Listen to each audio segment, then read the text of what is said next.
All right, well, let's start with Resolution 1286, requesting City Council set the electric and gas tax equivalent payments for fiscal year 2013. Commissioners, I'll recognize Chris Hood, who is our manager of accounting, to go over the pilots.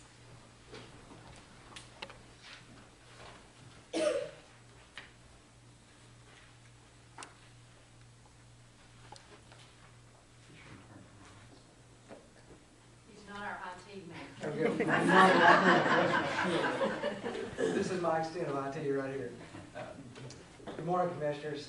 Today I bring before you Resolution 1286. Once again, not the IT manager, excuse me.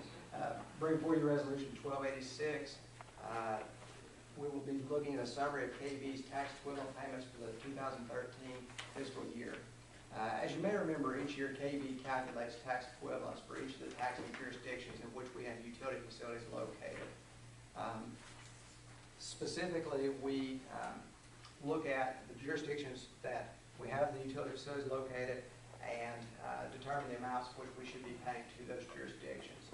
Before you today, Resolution 1286 will be specific to the payments we make for our electric and gas systems. However, today's presentation will encapsulate each of our 4 operating systems. You'll notice the chart you have before you here. This is a year-to-year comparison of our payments by system. When we calculate our taxes each year, we do one of 2 things. We either look at the net value of our assets or the net value of our assets plus the annual operating margins of those divisions, and that is dependent upon whether the systems are governed by the city charter or by state law, and those are calculated by systems. This year, when we did that calculation, we determined that our annual tax liability was $22,555,000. Of that amount, we have seen increases due to the fact that we've added $85 million worth of net plant assets this year, which is a sizable amount, and much of that growth is attributable to the fact that we have had our Century 2 program in place along with our PACE 10 programs. So considerable increase there, 1.3 million or 6% over last year. Looking at the systems specifically, let's first of all look at the electric and gas systems.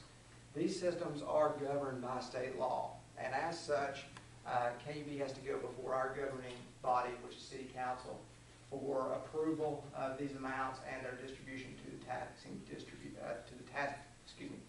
districts. So that's what 1286 is about, is the approval of that. This year, our electric calculation determined that we had a liability of $11.3 million, which is almost an $800,000 increase over the previous year. And once again, keep in mind, Century 2 campaign there on electric, boosting that number. Gas system, $5.7 million liability, $200,000 increase over the prior year. And these payments, since they are governed by state law, are to be made the last business day of June each year. So even though we go before City Council earlier for approval, they're not made until June.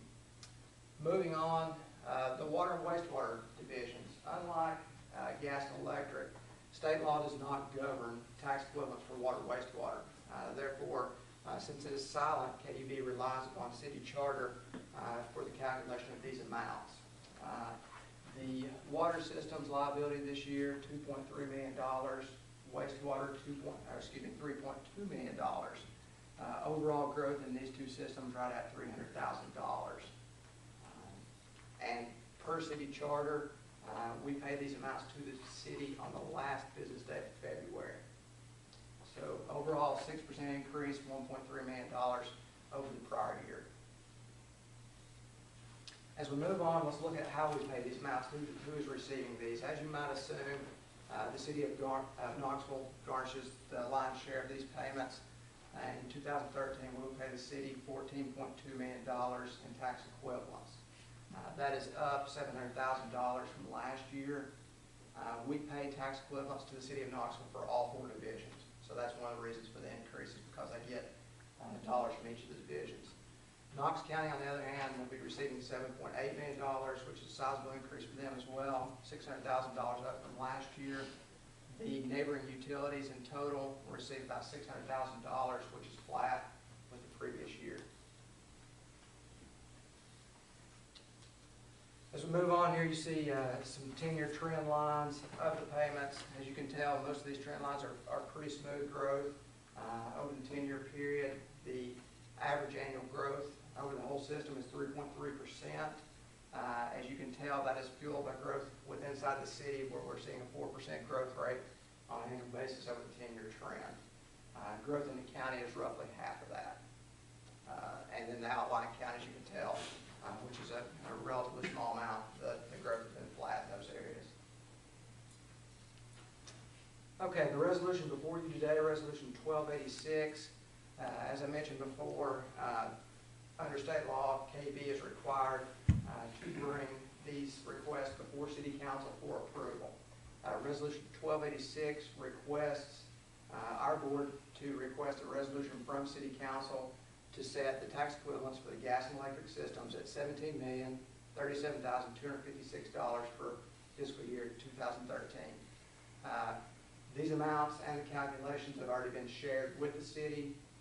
They are in approval of these amounts. However, in order to satisfy our statutory requirement for consultation with our governing body, we need to pass this resolution and have the City Council pass the resolution as well. Are we paying the maximum in all of these? We are paying the maximum amounts. Could you explain one more time? Well, electric and gas is a state law. Water and wastewater. Sure. State law is silent on water and wastewater utilities. Thus, we default back to the charter, and the charter's got a means by which we're able to make those tax bill payments. And there's another unique aspect to those. Only this board has to approve those payments and any amounts of those payments, whereas with electric and gas, state law says it has to be City Council. And I'm sorry, go ahead.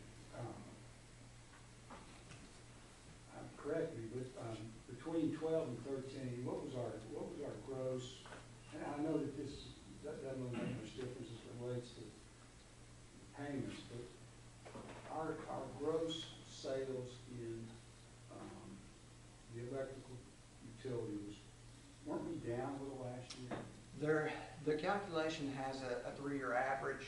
So for the electric system, we were actually up. The gas system, we were actually a little down on that component of the calculation. So what you're seeing is the addition of the assets is the primary driver in the growth.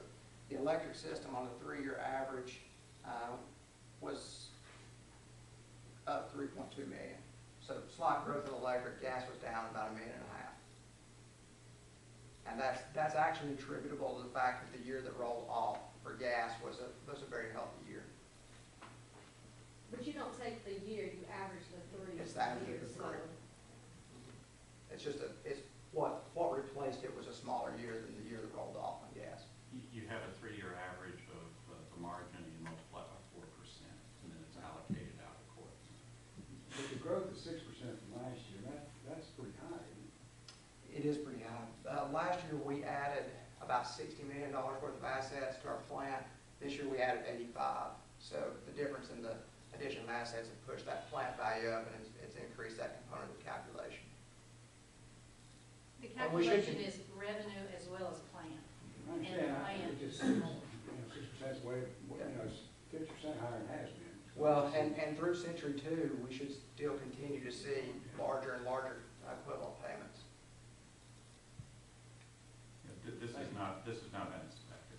It's really very close to what was in our budget. I think this is about $136,000 off of what we budgeted, so pretty close.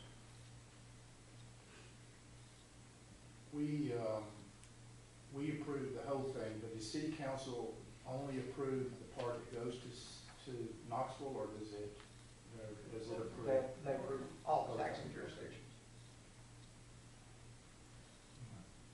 If it's an order, Mr. Chairman, I vote approve.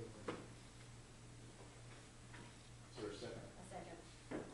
Any discussion? Mr. Coleman? Commissioner Anderson, Aye. Commissioner Cannell, Aye. Commissioner Hamilton, Aye. Herbert, Aye.